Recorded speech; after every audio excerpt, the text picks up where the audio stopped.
Good morning. This is Mr. William, West Virginia. It is March the 9th, 2020. It is a Monday here in West Virginia. I'm downstairs in my woodworking shop because I've got my son came and spent the night with us, so there are people sleeping in places where I can't record. Um, I just wanted to share a quick revelation that happened while we were in prayer. I was there with my brother Beej, and we were talking about a lot of different things.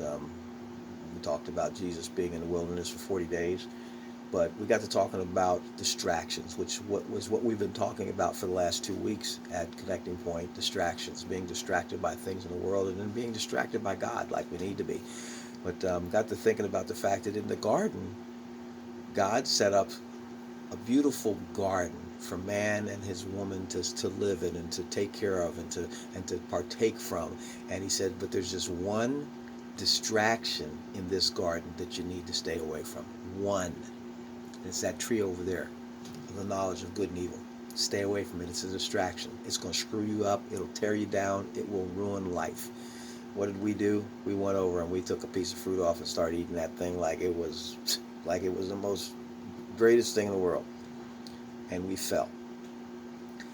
Fast forward to 2020, and here we are on planet Earth, and God says, you know what?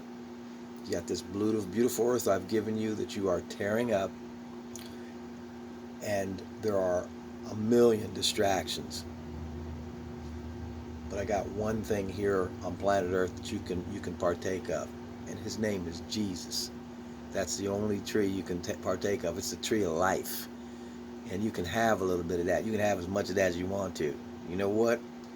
We're partaking of the whole forest and everything that we can get our hands on. We're eating stuff we shouldn't eat. We're touching stuff we shouldn't touch. We're looking at stuff we shouldn't look. We're taking tastes from things. We're drinking and eating things we ain't got no business eating or drinking.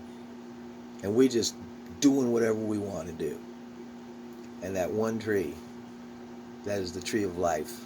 We kind of peek over at it sometimes and maybe kind of talk to it a little bit, but we ain't taking anything off of it. We ain't taking nothing from it. We don't want nothing from it because it's Jesus, and that's crazy. People gonna think we're crazy if you know, we want to be normal like everyone else.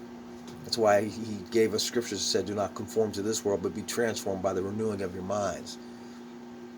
That's why he tells us that in him we live and breathe and have our being, or live and move and have our being. Jesus is what we need. Jesus is what you need.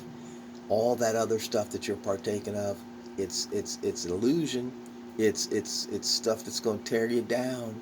It's from the tree of the knowledge of good and evil, and you don't want to know about that stuff. It contains the law. It contains death. It contains stuff that's just going to make you age.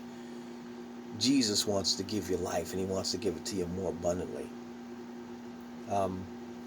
This is day 9 of a 40-day fast that some of us on planet Earth are on, and I'm really excited about it. I went to a birthday party yesterday, and people, worried about whether or not I'd be tempted or whatever. But I'm on a fast.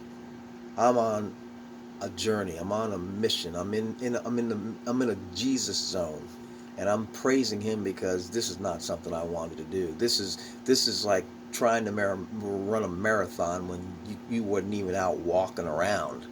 And I know it's God, and my family has helped me to kind of stick. I've got water all over the place. I got water right here downstairs. I keep little mason jars of water everywhere, and my fast is more of a juice fast. I'm doing some juice, mostly water, some juice, staying away from coffee, doing some tea, um, and but no food. And when I get hungry, I go to the Word. When I feel like I'm having a little bit of pain, I go drink some water, and I'm praying, just praying all the time, which is what I do anyway. But it's the whole object of prayer and fasting is to break off some things and to get yourself to a position where you can help some people.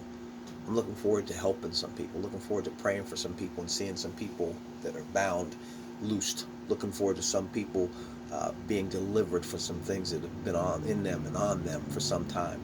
Um, God's opening up some doors. I mean, I've got 3 or 4 new doors that have opened up that aren't even have anything to do with anything that I've been searching for. It's just been God. So I'm kind of excited. Back to making crosses again. This is my woodworking room, and Mr. Willie's down here making crosses, and the wood that I've gotten here recently has been just had some very unusual markings on it and some unusual engravings. So it makes the crosses, each cross, a little different, but still really beautiful. These are some of the prettiest crosses I've made in a long time. I've got some others behind me, and I've got 2 memorial crosses I'll be shipping out this week to New York. But I'm excited. God is giving me plenty to do and plenty to think about and plenty to follow. I hope all of you are walking this life out in the joy of the Lord, and because the joy of the Lord is our strength. Um, I hope you have a great day. This is Mr. Willie in West Virginia. I love you, but more importantly, God loves you. Have a great, great day, okay? It's Monday. We're back into daylight savings time. Enjoy, okay? Peace.